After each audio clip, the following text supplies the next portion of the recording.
So, welcome.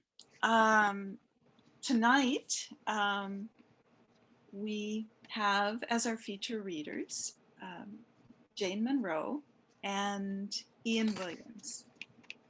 And I'll begin with a territory acknowledgement.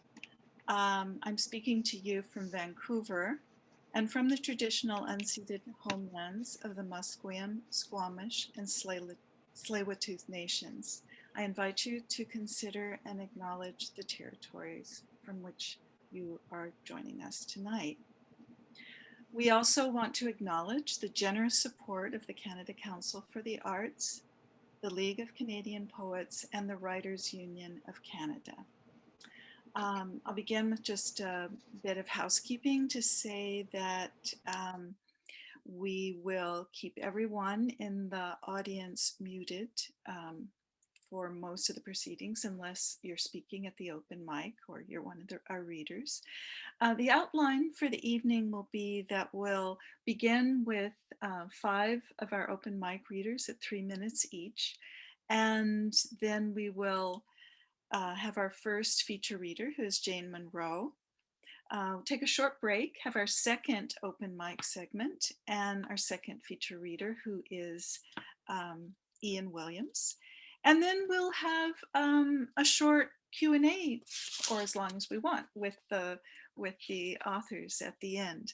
So we will begin now with the open mic, and just a reminder that you will each have 3 minutes to read your poem.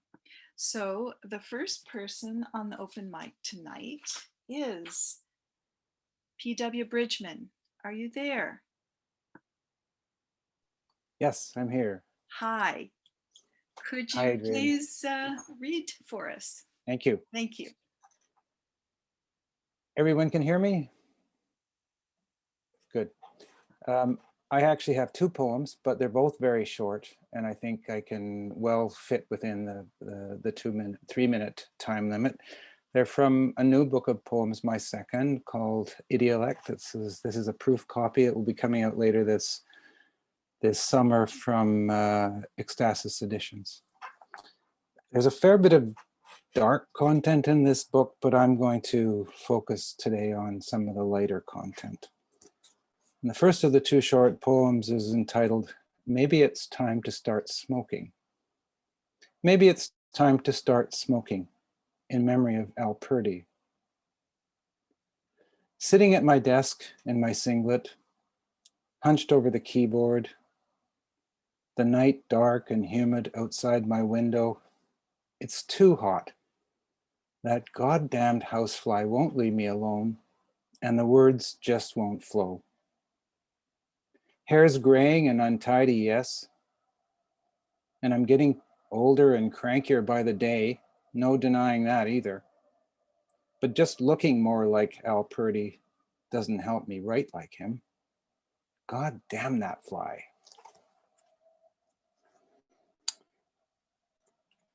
And then the second poem, also on a lighthearted note, is called 6 Stupid End-of-Life Exchanges with God. 1. Which way is this handbasket going? It's a handbasket. 2. Can they at least put me in that special place reserved for people who waste good scotch? You'll have to ask him. 3. What are all those gays doing up there? I'm going to pretend I didn't hear that. 4. Please don't tell me that's my ex. Okay, I won't. 5. I thought you had a beard. I thought you had a filter. 6. Do you mind if I take a selfie of us together? Oh, just go ahead. And that's it. Thank you. Thank you so much. Did you ever have a chance to meet Al Purdy? by I any chance? did once. Yeah. I didn't really speak to him. I wandered into Lance McCaughrean's bookstore, which is no longer with us, sadly. And I was prowling around looking for something, and in walks Al Purdy, sits down and just starts chatting with people and reading. So I was just in the right place at the right time. And I have enormous admiration for his writing, and I got that close to him. I've spent an awful lot of time reading his work, though. Yeah. Yeah. All right. Thank you so much. And I should have said, people, if people would like to, that's my timer, which I thought I had silenced, but anyway,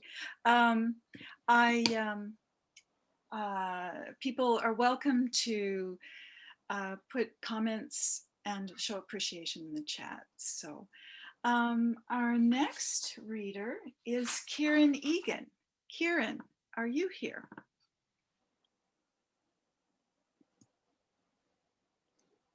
I don't see him on our list here of participants. So, okay. Our third reader, let's see, Herb Bryce, are you here?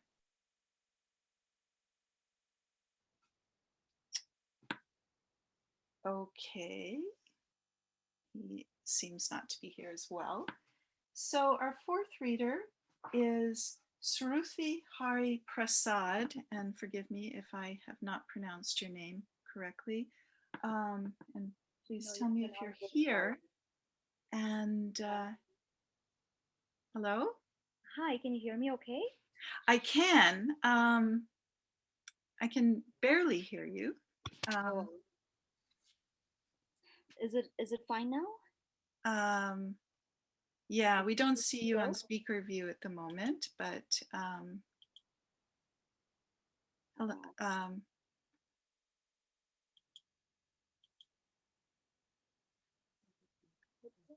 I guess go ahead with your poem. Can you repeat your name for us again? Yes, it is Shruti Hari Prasad. Thank you. Thank you. Am I audible now? Yes, and there you are on speaker view, at least for me, and I think for everyone. So good. Go ahead. Okay, hopefully. And welcome. Thank you. Thanks so much, guys. Today I will be reading through two of my poems. I don't have a book that I could publish, but I just have a few of my collections. So the first one is You Have Been Through Enough. And I'm starting now. As the sun vanished on this far west foggy hill, I embark my journey through our silent neighbors, these bleak woods that had been a pitch black room for our words. I hope they take me to a place where you can no longer hear me, for you've heard enough. However, my limpid self leaves a portion of me to hang in there, to take part in your 0.7 meter bench, stroking through the 85 keys of our metropolitan Christophery, going after you, getting through you so enough that I imbibe your fingerprints on mine, soaking into your lip prints of your chalice, while you're so drowned in music, the room so reverberating that the distant moon shrinks and shies behind the cloud. Always beside you, as this vintage whiff haunts me through life and beyond, and hence your woody frankincense, to lay on your shoulder like I always do, like the settling sun that has always created an unsettling groove between hills, for you have been through enough. And the second one of mine is La Volta, and it goes like this. I do a classy guise, like the Shakespeare's Juliet, dressed up right and tight in the frilled jet black frock. I show thereby my curves, tailored for Romeo. In the limelight with him, I am swirling around like the vinyl record. I'm swirling and crowd applauding, applauding loud, that faded all in thin air. For who may know that every time he meets my eyes, The moon is my Volta partner to make 1,000 saute my hair every single time he meets my eyes. I see him camouflaging as my very loud nerve. Yet, I dress up for the evergreen enchantment act in my intoxicated mind. And the rest lies in his nerve ends, and some more in mine. And yet some more act for yet another I need. I've had his glorious lift to end the play, for he is unaware that those eyeing can last 1,000 light years. I am the jet black vinyl record, and he is my sapphire stylus. I play the recorded fantasies over and over until they become the reality. Thanks so much, people. Thank you. I think we have Herb with us now. So we'll swing back and see him now. Hello. Hello, Herb. Hi. Welcome. Sorry, I got lost. I never find the darn girls. They never show up on me. Anyway, I got one for you. Great. Okay. Thank you so much. Little shout out to me though. I got an invitation to show my book Chasing a Butterfly at the Butterfly World on Vancouver Island. My books are available there, isn't it? Something. So this is called Glorious Purpose, and I got it from Dr. Jed Bishop in the TV series called Transplant in November 2020, in which he said, "We are busy working all day, burdened with the glorious purpose. Busy is as busy does. Busy never stops. Being busy means we never can relax. Our actions then become robotic and futile. Then ebbs the will and the soul begins to die. We work our butts away day after day to earn our daily bread and pay our way. Tits for tat and quids pro quo, at least upon the surface as we work to purpose glorious. But after all, and in the end, what meaning does it have? Rent is paid, families fed, we stand in goodly stead. All the rest is pseudo glamour, trimmings off the tree. What ultimately counts in life is that we're free. And when do we learn that life is not for competition, not the score of gold, the one up on your neighbor? The fights we fought to win is empty victory. It is to rise up off the mat, a goodly one to be. All we need to justify the measure of our soul is to count. If counting all our goodly deeds, all we really need to prove is the purpose in our daily gift of the glory that we be." Thank you so much. Thank you, Herb. A lot of wisdom there. Thank you. And our next reader is Rhonda Gans. Rhonda, are you with us? I think I saw you. I'm here. Great. Welcome. Hi. Hi. Thanks. Is my volume all right? I can hear you just fine. All right. I'm really excited to hear Jane and Ian. So thank you for arranging this evening of poetry. I'm reading from the traditional territories of the Lekwungen people on Vancouver Island. And I haven't been writing much, but thank goodness for anthologies. Sweetwater came out last year.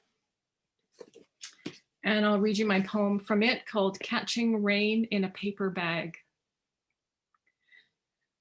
Catching rain in a paper bag. Because I loved water, Father loved me best. Body of water, body of evidence. My father face down at water's edge. Foul play is not suspected. If missing is the same as disappeared, I disappear my father's face, his waders, frog song, and the putt-putt of his Evinrude short shaft as we crossed the lake home. Cross out lake, cross out stream, cross out marsh at lake's edge where the cattails grow. Carve the word tadpole into the rock wall at the far end of the lake. The future needs a name for shallow imprints of back legs and a tail in layers of hardened sediment. Under sidewalk, under cul-de-sac, under parking lot, a fossil trail from used to be lake down used to be stream. My father showed me where water went to die. We would lie down in the middle of the road, ears pressed to the pavement. Here, he'd say, there used to be a pond here. A heron once stood still here. Red-winged blackbirds and cattails and Jesus bugs out of the lexicon. In the official version, my father drowns.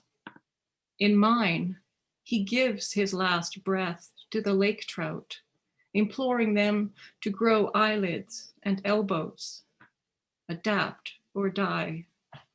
Lake trout and my father out of the lexicon. This happened in a past life. Drownings now as rare as leprosy. A bathtub on display in the Water Museum labeled artifact, 21st century. In this life, I'm having trouble swallowing liquids. Have as many children as you can, my doctor says. You are evolving to eat sand. Thank you. Thank you so much. Very moving poem, and you remind us of the dangerous force of water and also its preciousness. I think we're very aware of right now. We can have one more open mic reader, and that would be Shauna Butterick. Shauna, are you here? I am. Great. Welcome. Thanks. Nice to see you. My name's Shauna Butterwick. I'm a retired UBC prof, an unpublished closet poet, and I'm excited to read two poems tonight about trees in my East Vancouver urban neighborhood. First one, belated apologies to the red oak. I really hadn't paid much attention to her. If I had, would it have made a difference? A red oak was in our little park for almost 100 years. It was de-limbed a few weeks ago, a shocking sight. Her massive arms lay on the ground, drifts of pale pink sawdust at her base. The exposed wood was fresh, healthy, and strong. A note on the trunk from the city. There's a deep fissure, risk of splitting, falling, injuring. Who gets to decide when you're a risk, too badly injured for repair? A few years ago, I fell, my wrist bones split. They gave me a splint, then a cast. It healed. Her amputated arms stretch up to the skies, imploring, lift up your eyes, get away from your screens, your obsessions, your possessions. They block your vision. We pay attention post-mortem. A little late, I think. Second poem. Ode to a Chestnut Tree, Take 2. Pablo Neruda wrote a poem about the chestnut. How beautiful and perfect the nuts were, how they fell burnished and ready to meet the earth. I'm not so sure. A 4-story chestnut stands in front of our house. I pray it won't fall. It drops thousands of its fruit. I love their mahogany skin, cool and smooth, everyone different. One fall rainstorm, these beauties came down, smashing my rear windshield. I drove slowly. A thin plastic sheet stretched over the ragged hole, water lapping at the edges, a small lake on the move. At the repair shop, staff gathered in awe. It was their first chestnut drive-by.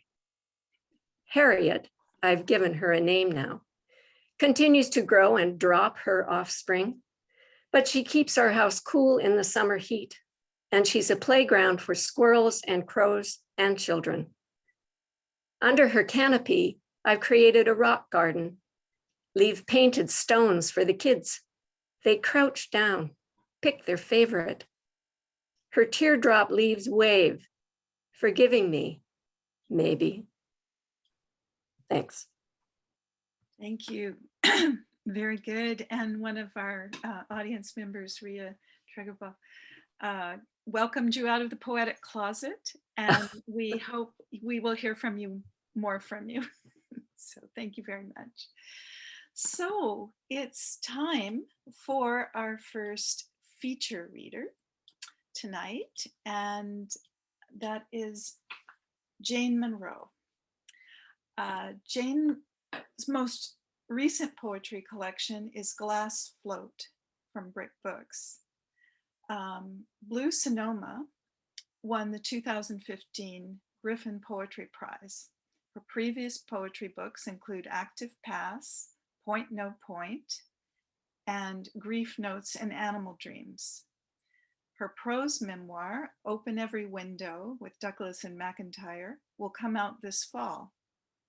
A Sally Port short prose pieces about her childhood was published in 2018. Monroe is a member of the collaborative poetry group Yoko's Dogs, who have published Caution Tape, Rhinoceros, and Whisk. She lives in Vancouver. Welcome, Jane, my good friend. I am very delighted to have you at Poets Corner. Can you unmute and we will listen to. Okay, now you can hear me. Okay. Thank you, Adrienne. So pleased to be with you all at Poets Corner. These past months have made me increasingly grateful for the ways we manage to keep connecting. Thank you for your presence here, all of you who are listening and watching, for tuning in to this reading. And thank you to the Poets Corner team for all you do in support of this reading series. Tonight, I'm a guest on Treaty 6 territory, the traditional homelands of the Cree, Saulteaux, Ojibwe, Dene, Dakota, Lakota, Nakota, and the Métis Nation. I'm going to begin with 4 new poems, not published in any media. I'll follow with some prose poems from my most recent collection, Glass Float, and wrap up with one from Blue Sonoma. I've chosen the poems I'm reading in an effort to acknowledge the weightiness of much that's going on around us.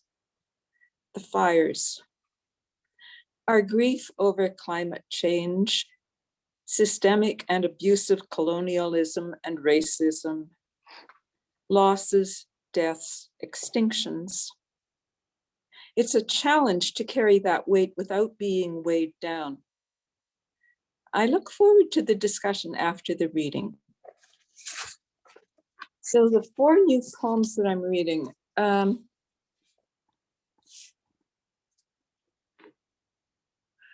Boy I'm Not is shrouded in indigo, blue veil windowing his face, as in a burqa. He is smaller than me. Sitting side by side, we look like one draped person with 2 heads. I marvel at our inky hair, moon faces. He is as old as me, just recessive. He widens me.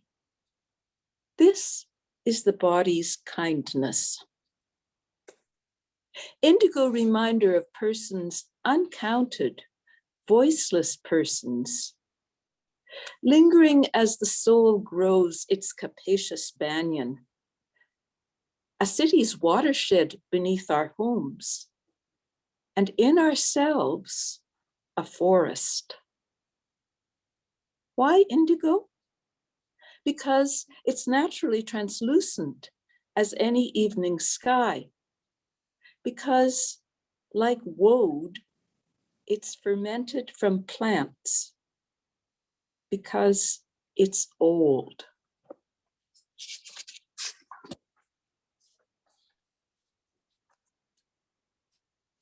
Moving water does not hold.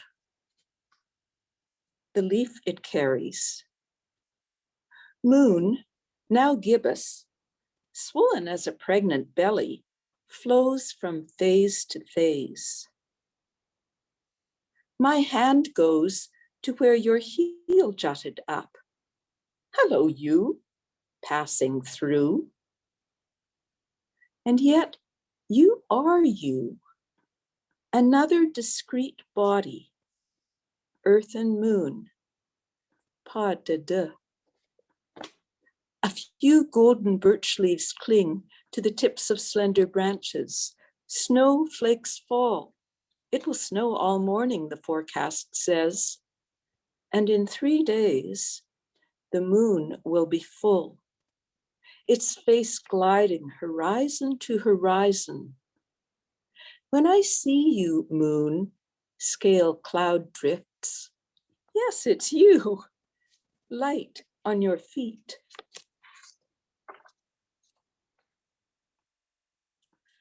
Nursing the moon. Small, frail, not a good latch, not tugging on the breast, not sucking milk out. The hours it will take to fill this new moon make that much light. Days the nipple falls out, milk spills unswallowed. You pass the moon across, attach it to your other ache, distended, your blouse drenched. Warm bellies, sour smell. The moon can't take it all. Stops gaining, starts to shrink. You can't let it go, cannot bear no light.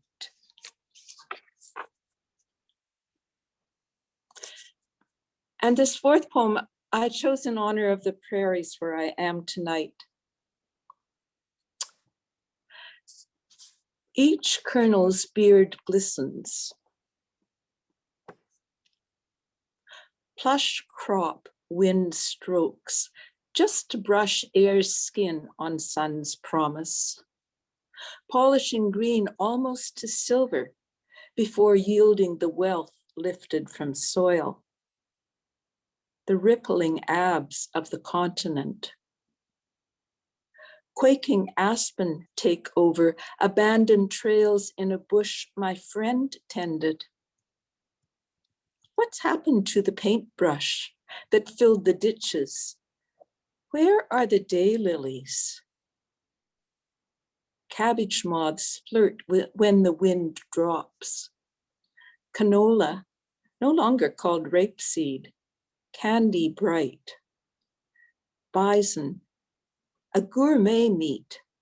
Stock markets, roundup.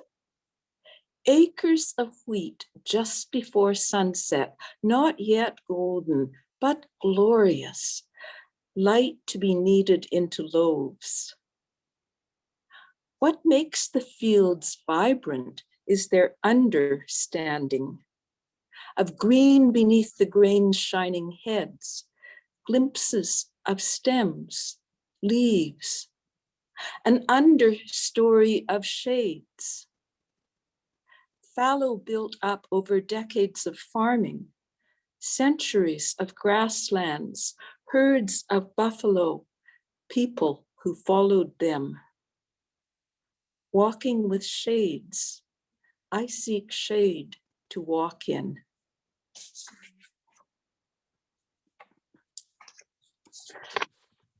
Now I'm going to read 4 poems from Glass Float. I don't know if you can see that book. It's hard on this screen, but A little ghosting, but we can see it. okay, and I'm going to change my background. Sorry.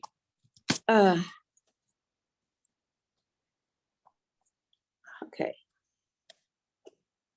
There.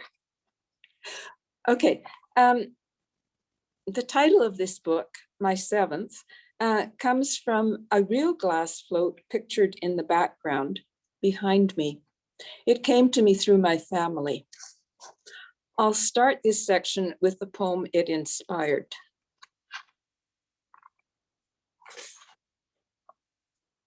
Glass float. Our English word horizon derives from a Greek word meaning the bounding circle, our boundary, limit. A glass float, like a person, has boundaries. It's fragile. It's made to ride on the surface of ocean and hold up a fishnet. This one came a long way from Japan to the coast of BC. Somehow it landed safely. It's reflective. You can see through it. But the outside looks different when viewed through or on its curves. There are flaws in the glass. It's handmade, actually mouth-made. Someone's breath formed it and is inside it. We can change what we make. Within what horizon we place the past. And I just want to say that I hope you can see it. Glass Float is published by Brick Books, and it came out at the beginning of the pandemic in 2020. Okay, the next 4 poems I'm going to read are set in India, which I visited 3 times in the 80s and then returned in 2009, 2011, 2014, and 2017 to study yoga in Pune. So the first one that I'll read is Shore Temple. So far, the sea has eaten 6 temples that once studded this tongue of shore. Over 1,300 years, wind and sand, scouring the 7th, have erased the faces from its stages of creation. Combers break along the beach. Foam scoots for a few seconds in the dawn. Surf rolls a swimmer in its fist, scouring knees, turning her head over heels underwater, hurtling her away. Blackbirds, cocky as jays, strut around women emptying bags of shells they netted while jumping waves. I find tiny scallop shells tangled in my pubic hair. The lining of my bathing suit has pocketed a handful of sand. The poems that I'm reading from Glass Float are all prose poems. There are lyrics in this book as well, but tonight I'm just reading prose poems.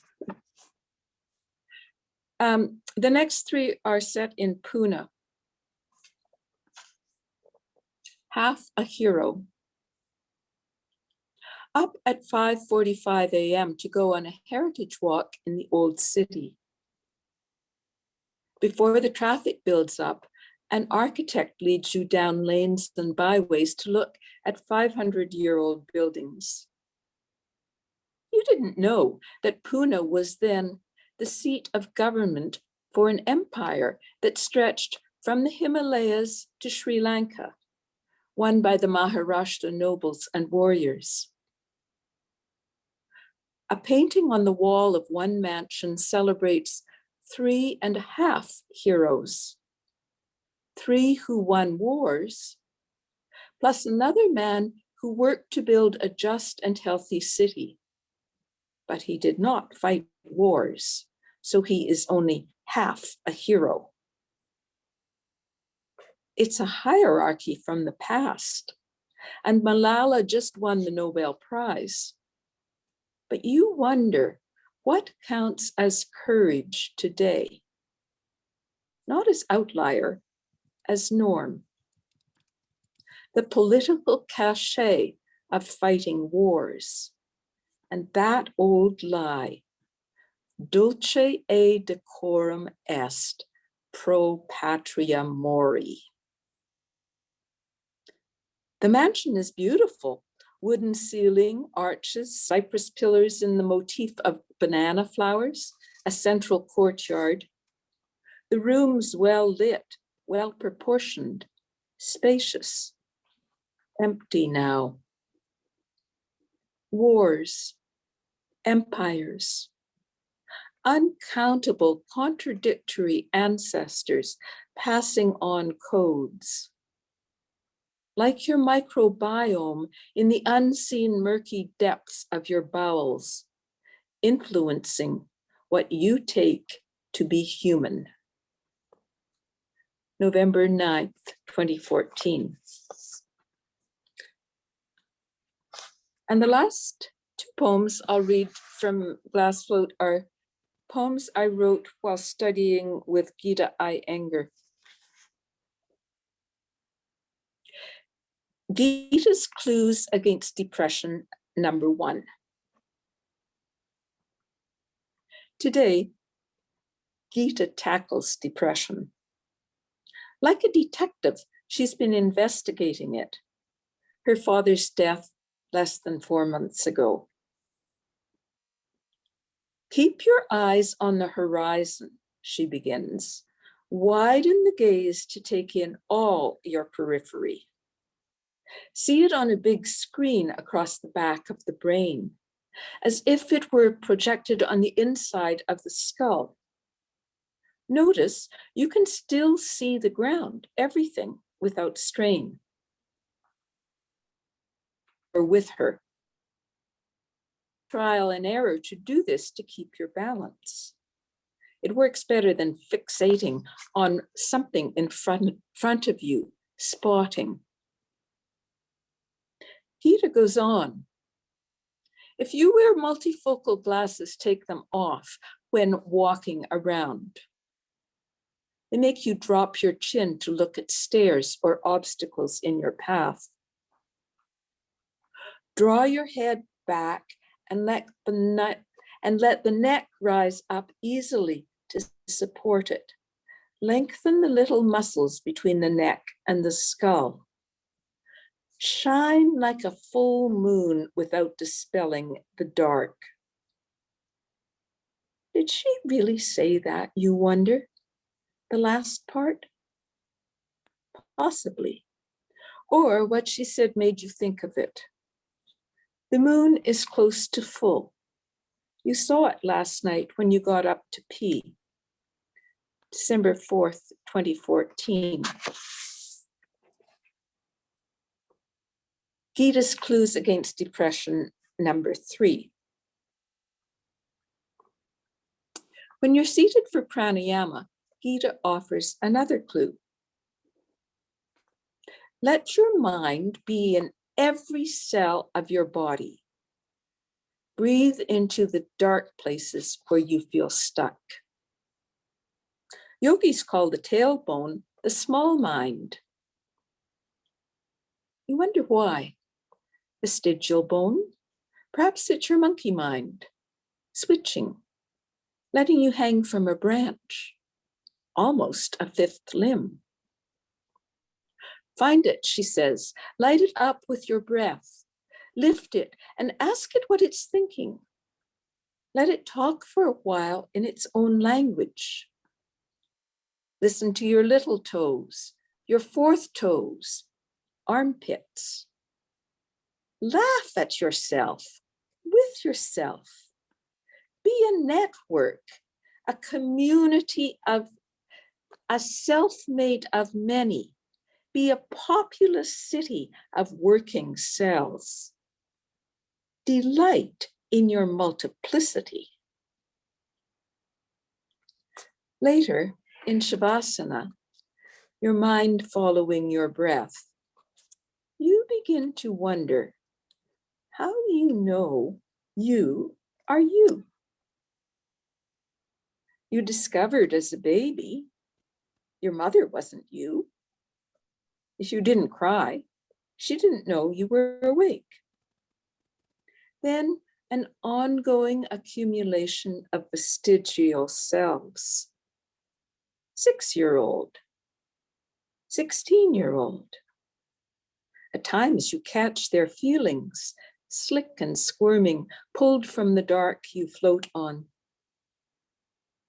You recognize them, the way friends flash a look at each other, laugh together, when one says something the other has felt but may not say.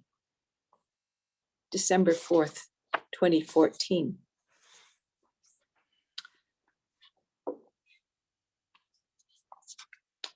And I'll end my choice of poems tonight with one from Blue Sonoma. Can you see that? Yes, yes. Okay. Again, it was published by Brick Books in 2014.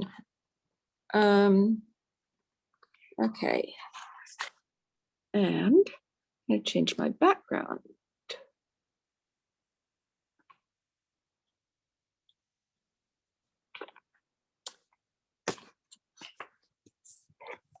In the slow spin of stars, a dancer turns. He wears a tall hat. His arms stretch, one out, one up. His robes flow. In the slow spin of stars, a woman sings. Her voice floats on her breath. She opens her mouth and words emerge. In the slow spin of stars, a boat glides. It rides the currents. It is made of glass. It carries the sun. In the slow spin of stars, a yellow dog lies on the pavement, her nose in her groin. She is a bitch, a cur. She has tits and pups. In the slow spin of stars, a tree grows. Its branches curl up and are wrapped by two vines. It's a pillar of greenery. In the slow spin of stars, crystals form. All the elemental glyphs, alphabets. Thank you. Thank you so much, Jane. I will never tire of hearing that last poem, which I have heard often, and to hear your new work, and it's all wonderful. Thank you so much. And we'll take a short break now, and then we'll be back with our open mic and with Ian reading. So we'll have just about a 5-minute for bio break. Go get your beer, wine, tea, whiskey, whatever, and we'll see you in a few minutes. Okay, thanks.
Welcome back, everyone.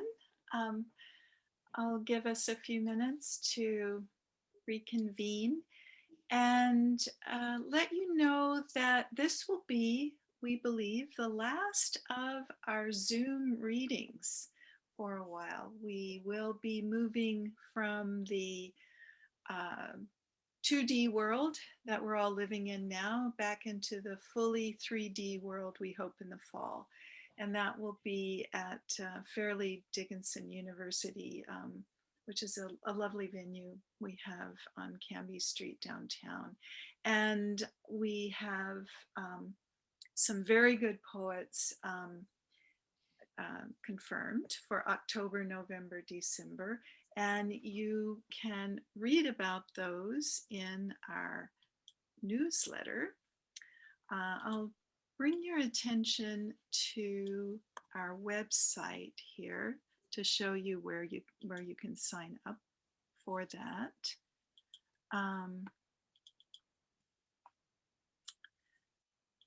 So we're at poetscorner.ca, and you can subscribe to our newsletter on the homepage here.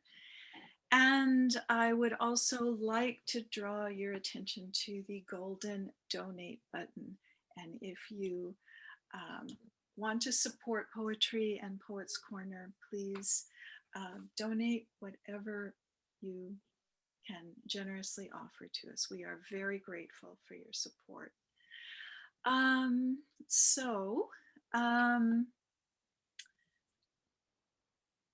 think, and if you sign up to our newsletter, of course, you'll hear all about our upcoming readings in the fall.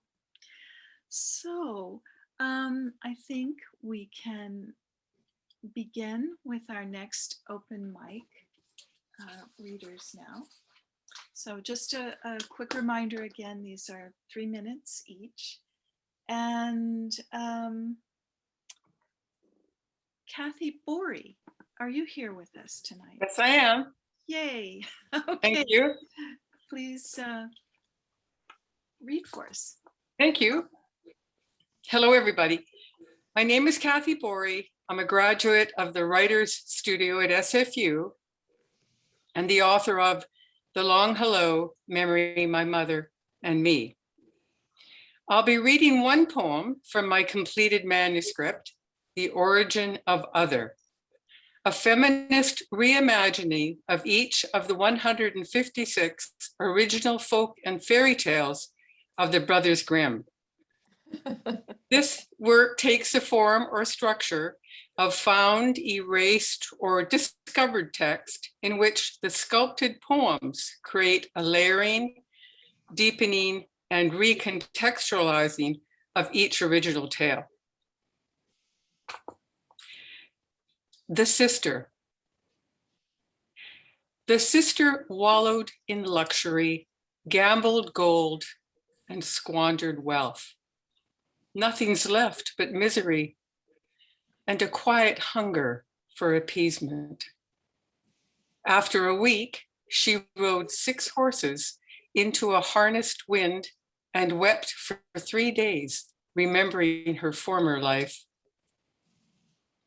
A falcon soars the sky, promising a sign of piety to dismiss gloom. Merrymaking returns to weave a net of courage. And in the 7th month, a king rode ashore with 1,000 knives cutting his heart into smiles. More handsome than any other, he asked her for an embrace and began to weep a promise of precious pearls and zesty adventures. But after 3 days, he left his words behind. Mercy will eat you up and leave you in the dark. Magnificent animals in the glorious festival of joy growl at her feet and change suffering into content. Her existence bears fruit, and her natural instinct to wander aimless and lonely disappears into the distance. She often lost sight of succeeding, didn't listen with all her heart, and was not able to control desire. Nevertheless, she thought and finally remembered that wonder lives in the scale of G. 7 birds flew through 7 doors to 7 splendid sleeps and shattered 1,000 magic spells. God's sorcerer sentenced her to remain the bride of miracles and pleasure. Thank you. Thank you so much, Kathy. Seems like really interesting project, great project, God, and I look forward to seeing more of it.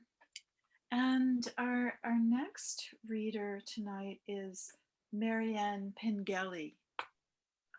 Hello. Hello. Welcome.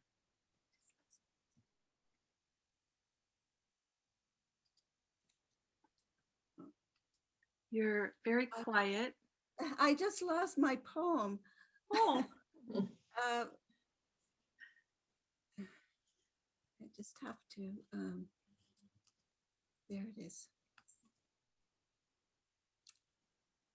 Would you like us to come back to you after the next reader, or? No, I'm ready. I've just. You're ready? Okay. Yeah, and is the sound loud enough? It could be louder. Does that not make a difference? Maybe I'll sit. Yeah, I think you're okay now. Yeah. So I am reading a poem. I've been working on some bird poems and taking a course. I was taking a course from London, England, called The Avian Eye. And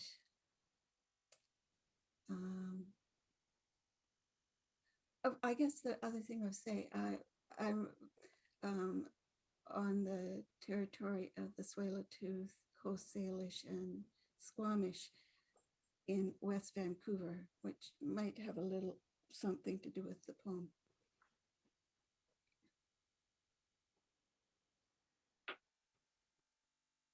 I became a bird on Wednesday, my bridge day, waking up. Queer.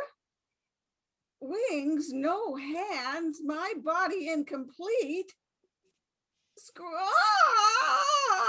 scaly legs, claw feet. Planning on French toast for breakfast on my terms, then feeling the urge to search for worms. What if my husband finds me preening before the mirror, swats me with a towel to make me disappear? I'm disgusted. I can't have my morning shower. Must I wait for rain? Why did we never install a bird bath? Humans never consider. Old colonialists give me shivers. They've overrun our territory, cut down forests, polluted rivers. Claris, bird goddess of dawn. Clarion, bird god of dusk. Deliver me. From the window seat I see May morning in her pride. The chorus of birds draws me outside. Stepping from the windowsill, I then flop. My wings move into the world. without mishap.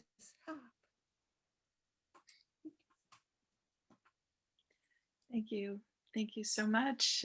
Great performance of a metamorphosis. Our next reader is Adrienne Suthin. I believe I saw your name on the list. Are you maybe not? Okay, so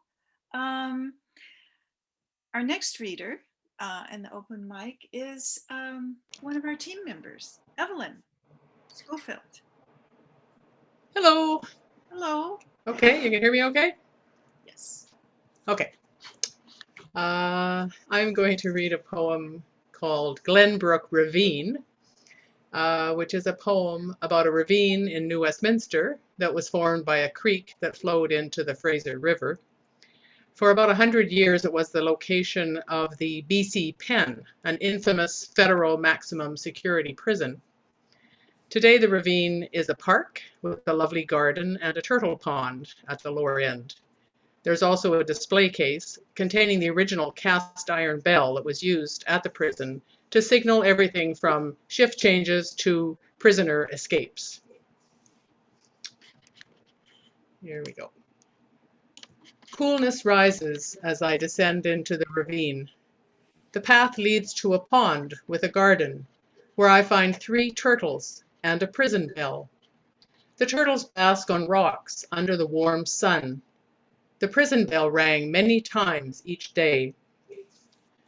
The gardens are a refuge for reflection, fragrant flowers, ducks paddling. Some of the prisoners are buried on the hill above. Numbered graves show them the same respect they were accustomed to in life. From the cell block penthouse, a view of the river. Once fires burned all day, smoking the plentiful salmon. Then the governor built his house and terraced garden. Later came the penitentiary, the stream enclosed in a sewage pipe. Now houses overlook the ravine, and a garden with 3 turtles and a bell. Thank you. Thank you. Thank you. One about very different kinds of transformations, and thank you. I think we have time for a couple more readers. Francie, Luann, you're first on the wait list. Are you here? Okay. Francie? Oh, yes, I am. Sorry, unmuting was difficult.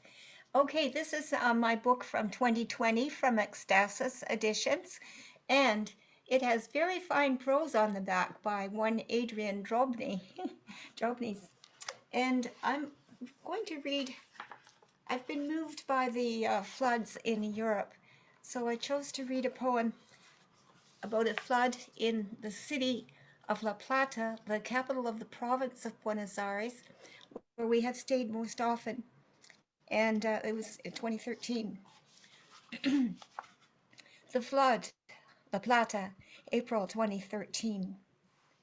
Rio de la Plata, a big brown river, was already high.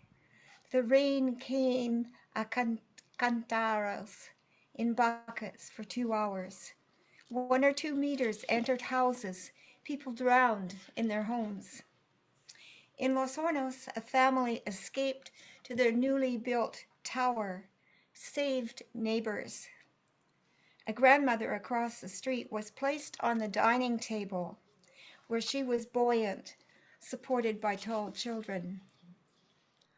On Calle 14, near the cathedral, 4 tenants from the first floor, with owner Aurora, stayed upstairs with others in the largest studio. Aurora was warned, do not look downstairs. Her large fridge floated.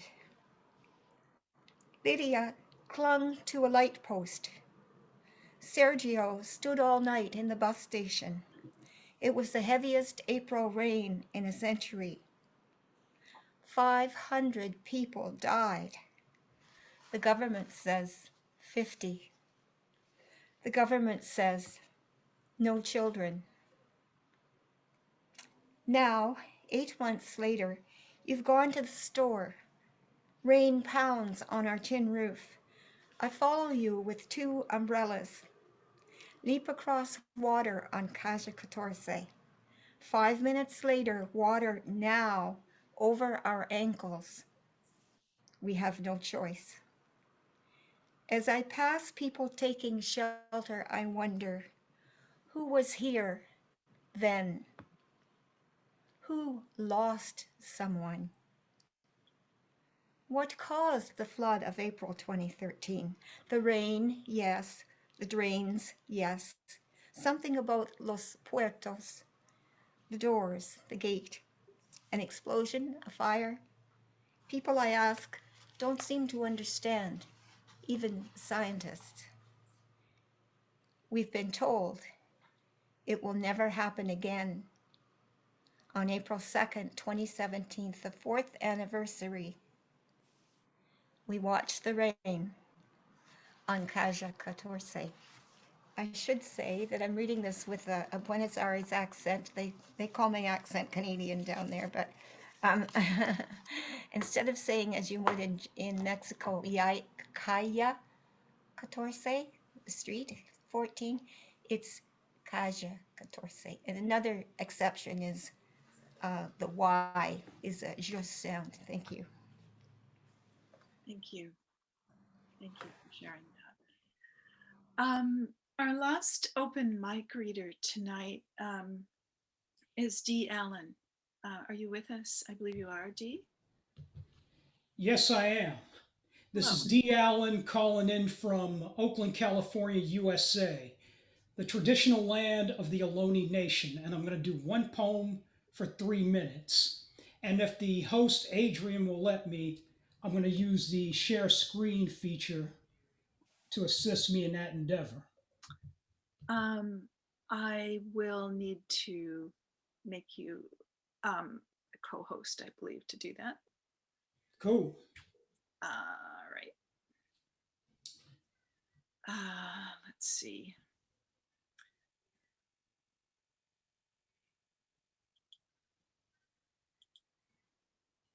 Okay, you should be able to do it now. All right, let me try it now.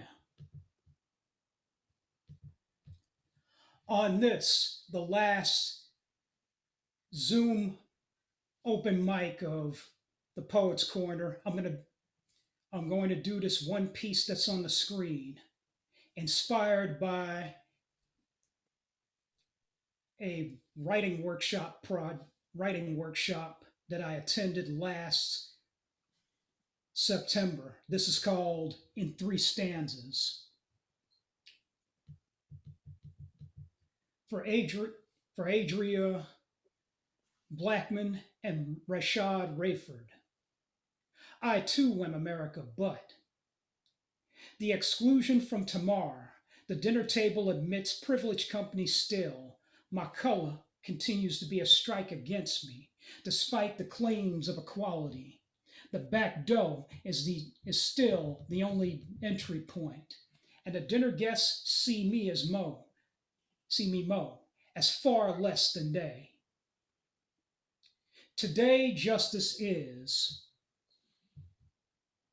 holding an intense conversation with me at home about the crimes this country had committed in her midst. She ain't blind.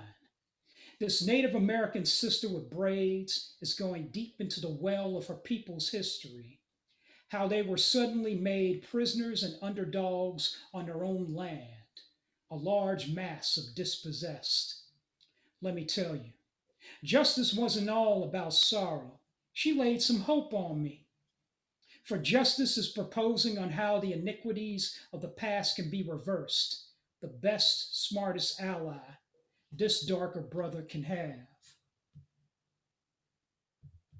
I will write the power by becoming the hero I need to be for myself and my long-suffering race, to speak out when the blustery voice of hate tries to assert itself over mine, To silence this verbal drama that divides us creates the wrong social distancing. That's what the powers that be count on. They shall have no excuse from my end.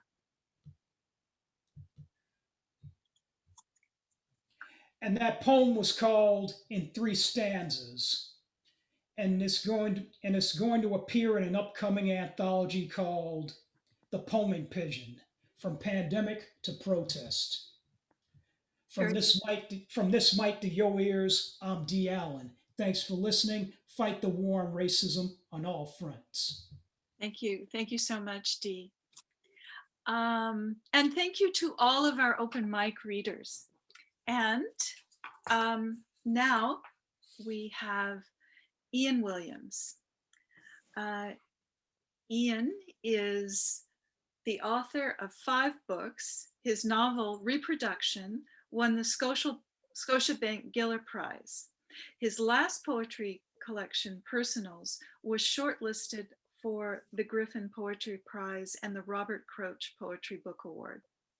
Not Anyone's Anything won the Danuta Gleed Literary Award for the best first collection of short fiction in Canada. You Know Who You Are was a finalist for the Relit Poetry Award. Welcome, Ian. I'm muted now. How about now? Can you hear me now? I still can't see you. Only your name. Your voice is breaking up. Sorry, I can't. Okay. I can't understand what you are. Say that again. You keep getting cut off before getting cut off by some kind of echo from the system. Is it my connection, you think? I think it's yours. I'm not sure. Am I the problem? Is it my problem? Some kind of echo. Maybe change your speaker. It's either you or me.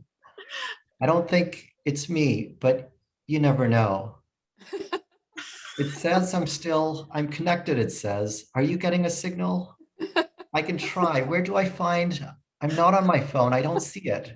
Where are you? Looking. No, I don't have what you have. I've never had that option. I'm telling you, it's not here. Yours must be different. Oh, that. Oh, now I see. The light. Not red. No. What color should I be?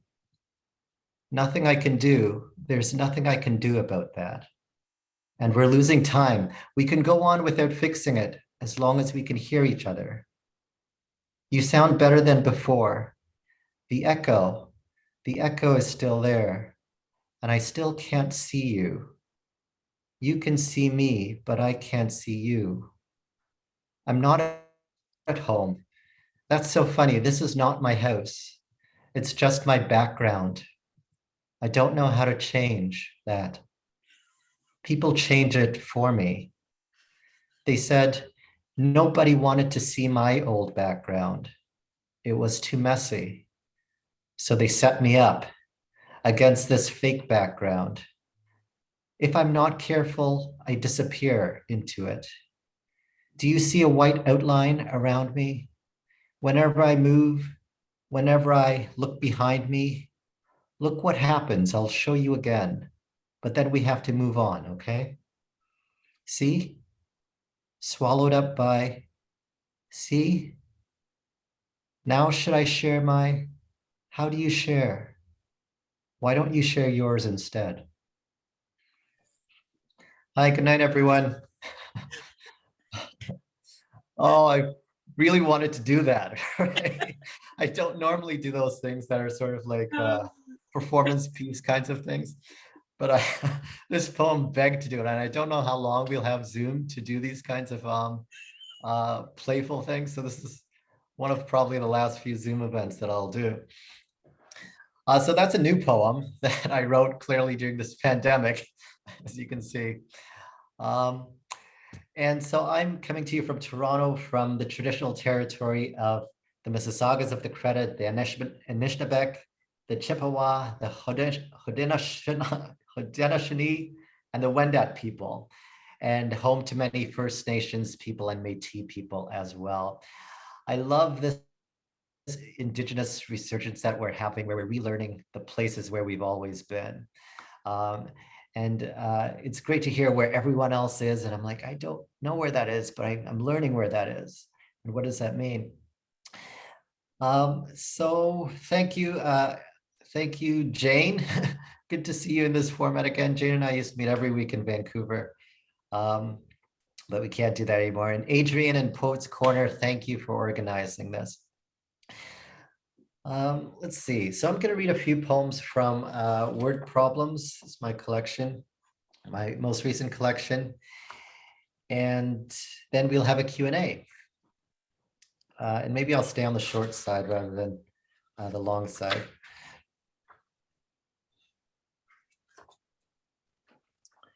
People forget that. People forget that other people are people when they get whacked in the groin in America's Funniest Home Videos. People are funny like that. How easily they let other people slip into piñatas or sex machines. Remember, people are still people when they're so famous, you never got the chance to see them live, schlepping their ex-selves from bar to bar, choking the neck of a beer, and singing the same cover year after year. Sundown, you better take care. And why not give people what they want? The platinum laugh, the carrot skull. Forget that people forget that you're people. It may be too late to be someone.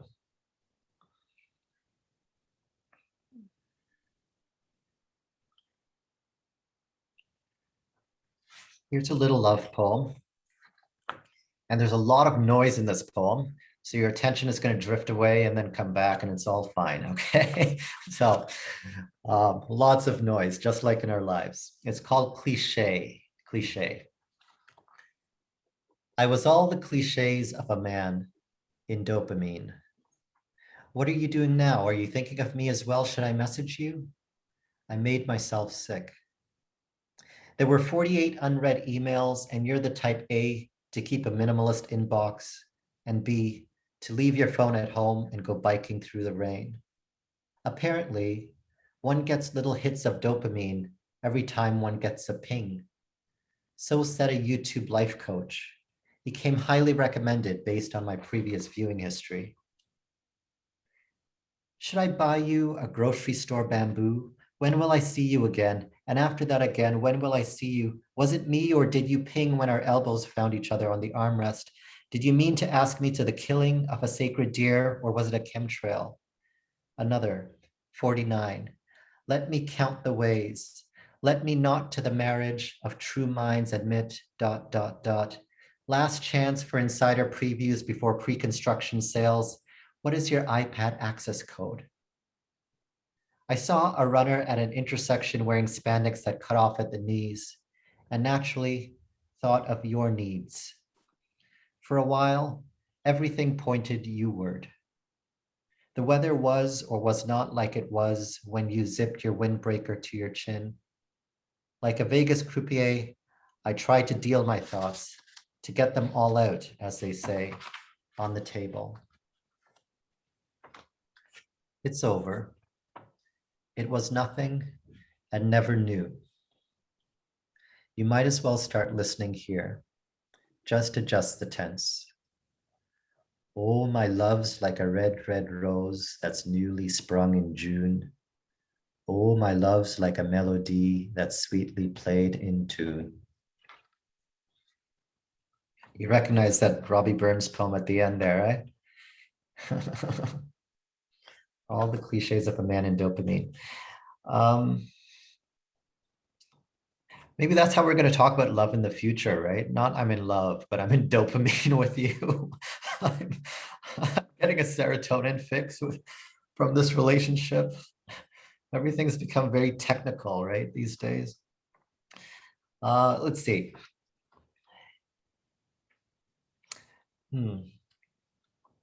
Jane, you read a really interesting poem. where you asked a question that was something like, how did you know you were you?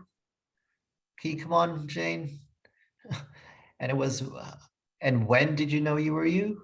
What's the line? Yeah.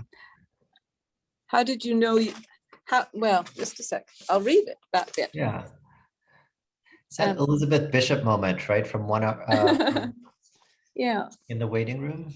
Yeah. Oh, where am I? Okay. Oh, heck. Anyway, I'm missing it. Oh. I'm not finding it right away. Yeah. Okay. I'll find it. And sorry, Ian. No worries. We didn't plan this. No, we didn't. No, all right. Later, it was one of the Geeta poems.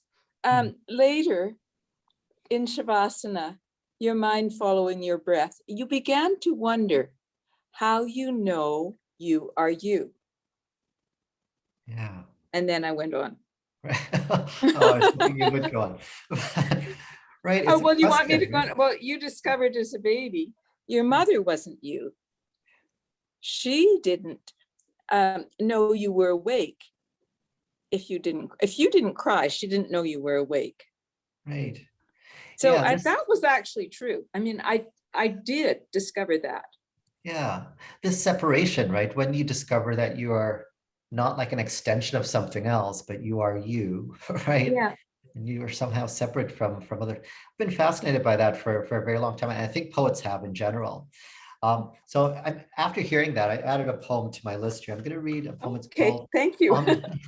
It triggered something, Jane. So thank you for sharing that one. This one is called On the Use of You. Because poets, we like to use you and I interchangeably in our poems and things. So on the use of you. Am I using you incorrectly? Unstressed, stressed. Have I been, using you to mean me? You have. I think you think I'm you. Thank you. I'm flattered. I've read my Whitman, Contain Multitudes and all that jazz. Real cool. Not always. Contrary to what you think, what I think you think, correction, I'm sometimes just objection, myself, sustained. As in all this right here, all this, baby, not always. I'm home about 8. You're shooting pool at Vanity Fair for the geometrics, the eurythmics, just me and my radio. Some of them want to misuse you. Some of them want to be excused. Ever wanted to throw yourself into a volcano? No, on the mercy of the court. Cry out in your best Blanche drawl. Your honor, in my defense, I am but a simple pilgrim. I've been confusing us all our life. You meant lives just now. No, I think I meant life. Progress, pilgrim. Now do I see myself in an error. Did not the shepherds bid us beware of the flatterers? I'm losing you. Aren't I losing you? Aren't I? I don't mean the following Marxley or Mowley, only grammatically, okay? Argumentative, Your Honor. People are not persons or individuals. Hearsay, my honor. In that case, there's no such thing as persons. Only grammatically, right? In all other ways, we exist as persons. Okay, maybe just 2 more poems, a longish one and a shortish one, and then we'll go to a Q&A. And another thing I wasn't planning to read, but Jane, I rewrote the whole thing after listening to you read, because Jane, you said there was another line in there that had something to do with depression, right? But I don't remember exactly the context, but I heard it and then I said, okay, I'm going to read this poem called Mood Disorder in response to that. I was having a conversation with you, Jane, as you were reading, so I changed my list. This poem is called Mood Disorder. Mood in 2 senses. Mood can mean, how we feel about things. And mood is also like a grammatical way of behaves, right? It's kind of like tense, the mood of a verb. And it suggests something about our like assertions about reality and things like that. Okay, so you'll hear the verbs getting messed up, and then you'll hear the low-grade depression of our age, right? The characteristic dominant mood of our age. Mood disorder. You be feeling wrong because someone wrong did something wrong to someone wrong, because the autumn leaves, nah. Your lover leaves, nah. Your father this, nah. Your mother that, nah. Charlie bit, nah. The internet, nah. The therapist taps my thorax for tympany and dullness. She will listen. I saying, I feel nothing. What does that feel like? She asked. I said I feel nothing. What does nothing? Nothing feels like water. Good. What kind of water? Like, is it sparkling? Like the part of the ocean where whales mate. Say more, she saith. Do you like Ravel? I said. Don't change the subject, she said. I'm not changing, methink. Therefore, I've been locked behind 4 bars of Handel or the Beatles. Na, na, na, na, na, na, na. If the therapist say you should think more about how you feel, I would think she should think more about what she says. And I could say, isn't that like seeing more of what you hear? And I might hear her say, because she hath told me not to tell others what they said, but what I heard them say. I'm overthinking. Too much I think, therefore I aming. Once more, I thought, therefore I was not feeling myself. Once more, with feeling. Infinitively, nothing feels like I am to be when I would like to be, to feel. With her hands, let the therapist say, imagine yourself on a raft in the ocean. You don't need to be Jonah. No one has cast you overboard. If I want to survive, I would drink, have drunken my own son. I'd be worse than Cronus. Let there be Sprite then. Infinitely, I am the naked blur pushed down a staircase. I am only trying to help you. She is only trying to help you from feeling wrong, from feeling like wrong, from feeling like you wrong, from feeling like you should be wrong, from feeling like you should have been wrong, born, accidentals in Chopin's right hand, or ragged claws in Beyonce's fan-machined manger.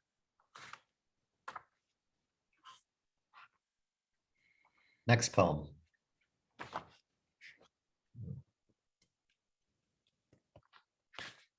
Spontaneous overflow. I feel you. You feel me? I feel you. You feel me? I feeling you. You feeling me? I feeling you. You feeling me? I feel like you do. You feel like I feel. I feel like you do. You feel like I feel. I feel like you. Do you feel like I feel? I feel like you. Do you feel like I feel like you? Do you feel like I feel like you? Do you feel like I feel like you? Do you feel like I feel like you? Do you feel? I can never read that in one breath. I think I'm gonna stop there and let's talk. Thank you, Ian. That was a lot of fun. Good. Even if you scared me to death at the beginning. I can't hear you. Can you hear me now? Just fabulous to have you both as two incredible masters of the art of poetry. I know I enjoyed it immensely. I know everyone did. And I encourage people to put some questions in the chat and just open it up and I'll monitor it. Maybe Evelyn will help me a little bit, direct me. Yeah, great. So I'll open it up though. And I was noticing in both of your recent poems more of what struck me as kind of a conversational equality. And I was thinking about that statement by Yeats that poetry is what we make out of a quarrel of ourselves. And I'm kind of, and also I know you're both prose writers, so I'm interested in hearing how that may be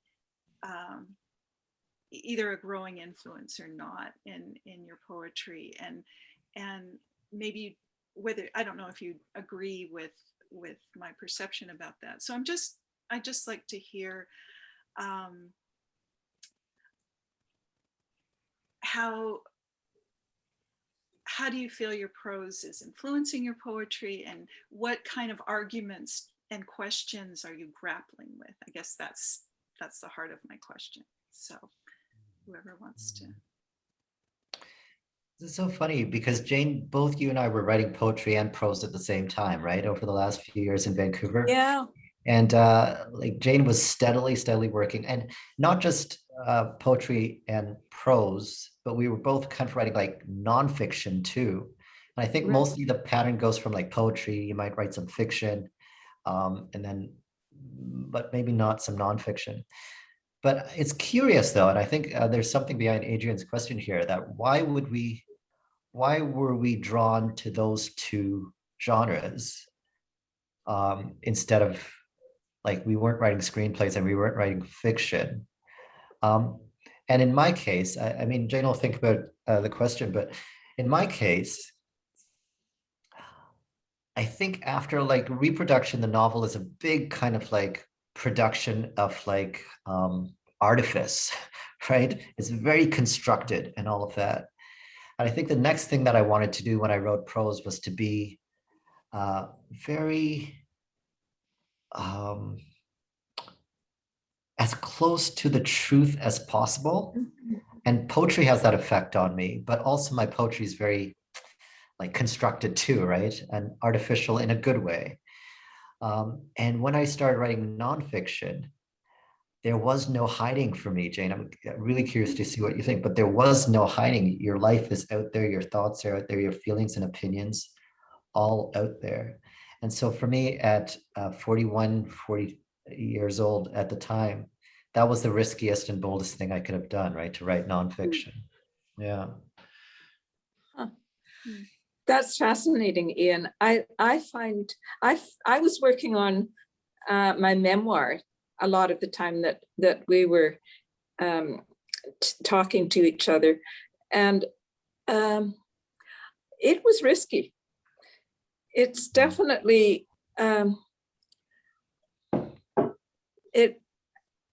but I really wanted to write as close to the bone as I could. And I found that that I liked, I also, there's a music in prose that is different from the music in poetry. And I really like the music in prose. And I was listening for that music too in the prose. And I found that sometimes I was just drawn by the rhythms of the prose, and it's different from working with the rhythms of poetry, and how you counterpoint things in poetry is different from how you create tensions and interactions and play in the prose. So they were rewarding in different ways, interesting in different ways, challenging in different ways. Adrian also asked about themes, right? That we keep coming back to, the quarrel between ourselves. And yeah, I mean, if there are 5 things that I keep coming back to, I guess they would be sort of, I don't even want to limit it, but maybe love and connection. There's a bit of like technology always like popping up, right? The emails in the inbox in one of those poems. Yeah, there's like race and identity right below there. It's always present in some way.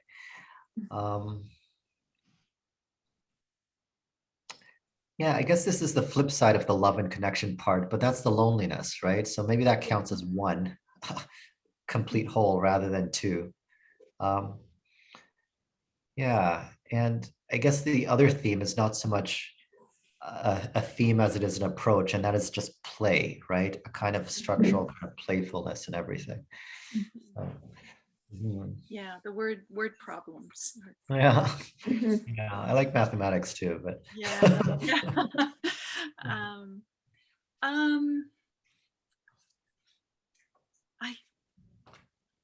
I mean, in a way, you've answered what my next question is in terms of talking about getting close to the bone. But it's a line from Jane that what counts as courage today, and Yeah. what counts as courage for you today when you sit down to write, and what are the hard problems for you, and if you feel free not to answer this question. Well, yeah, I'll try. I mean, that I think what counts as courage is being honest and being myself, being as close to the bone or as close to who I am. And because that's always expressed in relation, and you can be one person to one person and another person to someone else. So there's always this sense of who I am in relation. And sometimes in the writing, there is that absence of relation. So then there is what you were saying, Ian, the loneliness or the aloneness and the isolation, but there's still the relation to the world. And I don't know. I don't think I'm answering your question. fine. But you are. I am? Okay. Yeah. Let Ian have a try.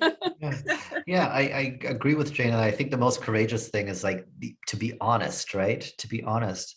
And it's so interesting, like as a kid, you're very honest, right? You just say what you think, you're very direct, and then you lose it. And then somewhere in middle age, I think we regain it, right? Like this, why am I pretending, or why am I so interested in like maintaining a surface so people will like it and all of that?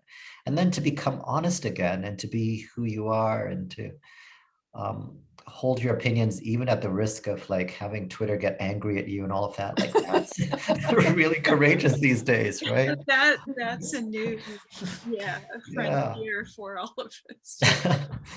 The fear, because I think like these days, the consequences of having, I talk about this in the book in the fall, right? The consequences of having like the wrong or the unpopular opinion are so destructive to a person's entire past work and life and reputation and all of that. Like one comment and then no space for like forgiveness or anything. So it takes a lot of courage to be honest and speak your mind, because there's a chance that you could be wrong or you can be misunderstood. And because people aren't forgiving these days, right? So, yeah. We're all very exposed in a lot of ways. Right, right. Yeah, I mean, one of the, I really enjoyed, if you want, I guess I was impressed and moved by the poem about mood disorder and that playing with illusion and reality. I found that, and I find that in both of your works, like both examining, that question, what does it mean to be honest? What is reality? What is being truthful? So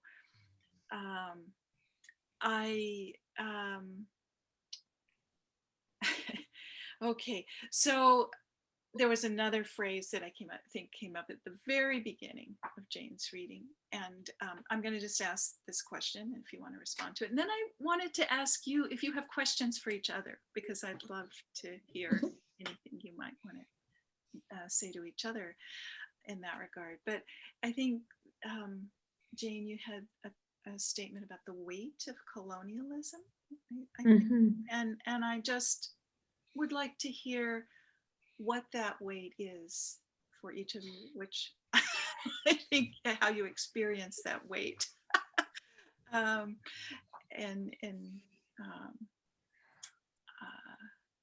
mean, I think it's on all of our minds in different ways these days. So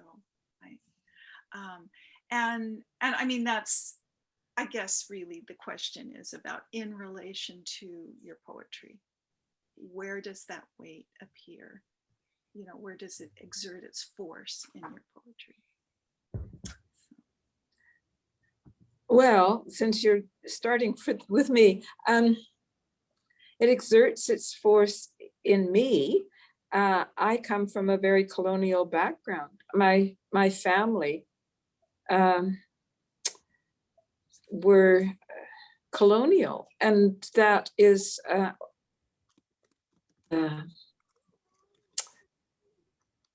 grandfather's murals, my father's murals in the legislature in Victoria depict the Englishmen coming to BC and landing and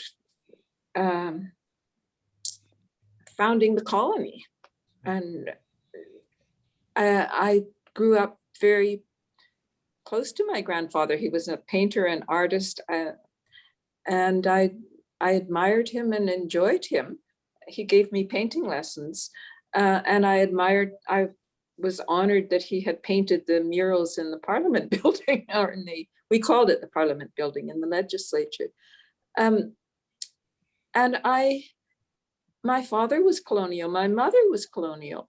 I grew up colonial. And so the weight of it in my poetry is part of my identity. I am appalled by the ignorance and violence and racism that emerges out of the colonial history, and it's still impacting the lives of people in our country. And I don't know what to do about it except to say it's a weight, and I can't fix it, but I feel it. Thank you. Yeah, it's interesting. Before we were live here, Jane and I were talking about,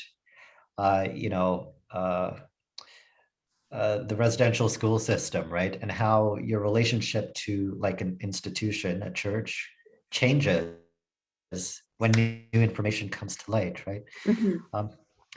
Yeah. So, I mean, I guess, I mean, there's a lot to say on this, right? But I'll just maybe add one thing to Jane's comment, and that is the new face of like colonialism that we're seeing now is bold and unashamed, but it's not called colonialism, right? When we see like billionaires underpaying their employees and then launching themselves into space and then bragging about it, it's the same attitude or motivation of like greed, expansion, and conquest that is still happening in our age, right? And we have this idea that colonialism means like you go to another country and you wipe. It's a kind of historical pattern, like meshed with racism and territory and land and wealth and all of that.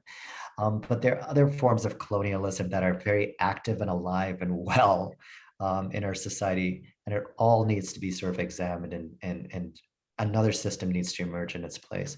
So yeah, I think we all saw the news today, and I was like, yep, this is just the outworking of the same principle that founded this continent. So yeah, very interesting point. And thanking the Amazon employees and customers.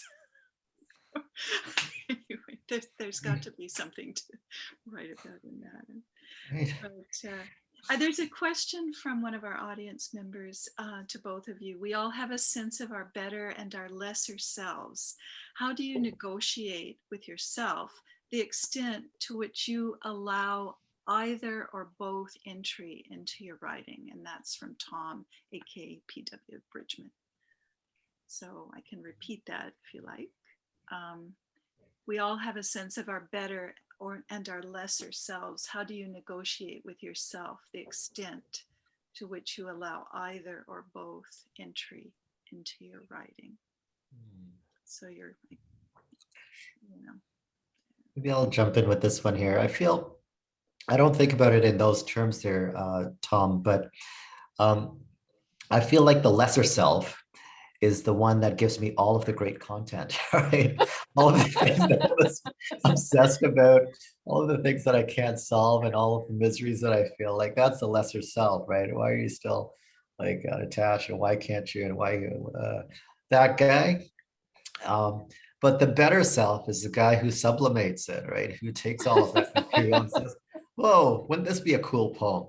Whoa, I think we could turn that into a story. This sounds like it would be a great piece of a character, right? So there's this kind of like, it's almost like a sibling relationship, right? Where you've got like a mature and responsible older brother, the better self. And you've got this younger, like snotty, grimy kind of younger brother self. And the older brother like dusts him off and like takes him under his arm and says, okay, we're still gonna go out, right? Like, I think that's the kind of relationship that I have between the two selves.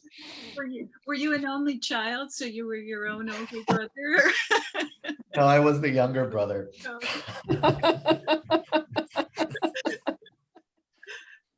Anyway, thank you. Yeah, Jane, did you want to add? Oh, I love that, Ian. I think that, yeah, Tom, I don't really think in those terms either. I don't think I have quite as discrete categories. It's all kind of sloppy. You know? It's not so easily divided up, and I don't necessarily always take the atrocious one out in public, and sometimes I do, and sometimes I don't. It's not. Sorry, Jane, your yoga practice, I think, actually gives you a real kind of like equanimity, right? Like, there's something that seems to always meet in the middle. Like, you never seem too ruffled, or yeah.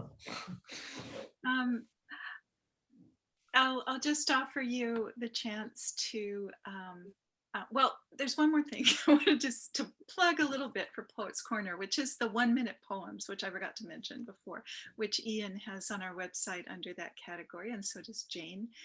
Ian's is very recent, and there's an archive there. So if you want to hear more of them reading, that's one place to get a little hit of that. But before we go, I wanted to offer you a chance to ask each other anything that's still there in your psyche right now, that anything else you'd like to say or ask.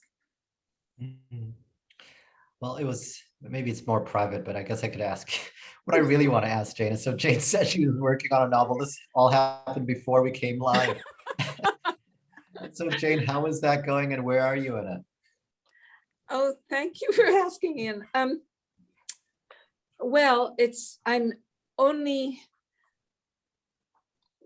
shallowly into it. There are early drafts that I did a long time ago, and so I have read through the early drafts, and I'm thinking about them, and I've been rewriting and doing some stuff, and I don't know how much of it's going to be rewritten and how much of it. I'm very much in the beginning. This is a big project, and I fear it's going to take a long time. But maybe it'll start moving faster. How about you? You said you were working on a novel.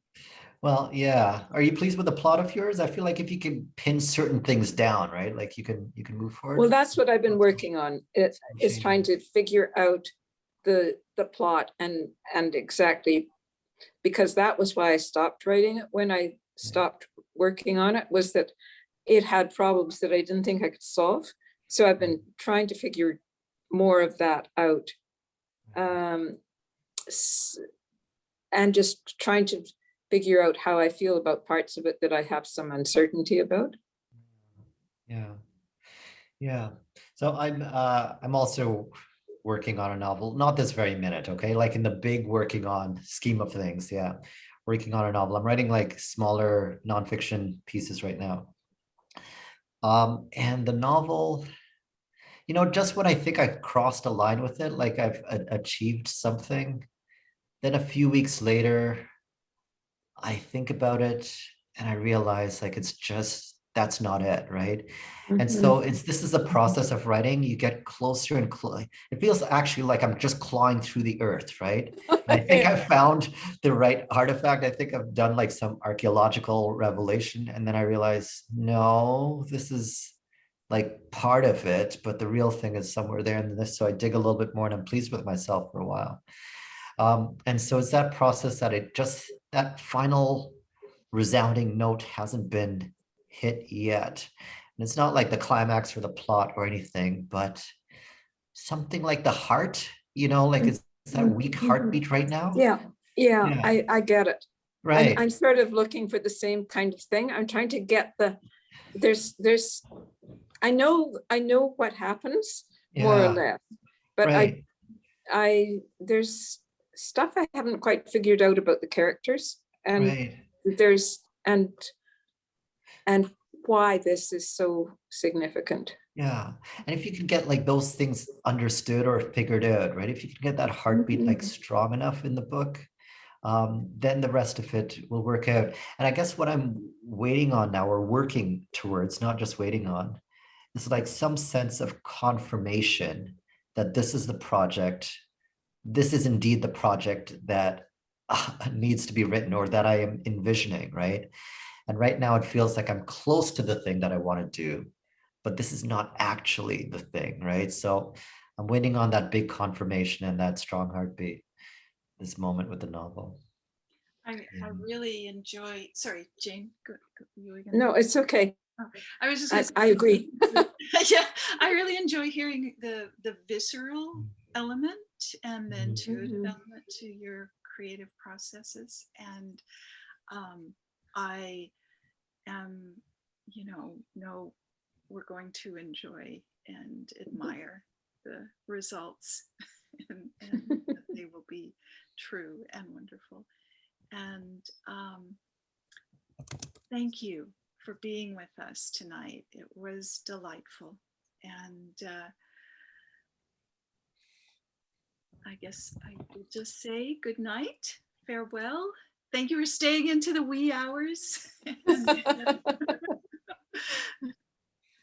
Well, thank you very much, Adrian. And Ian, it was such a pleasure to read with you tonight. You too, Jane. Yes. Yeah. We've gone the opposite direction with our hair. You've cut yours. Mine is really short and yours is longer. Yeah. I like it. See Ria's hair. Ria always does something with hers. All right. Good night, everyone. So good night. And readers. Bye, everyone. Yeah. Bye-bye. Bye-bye.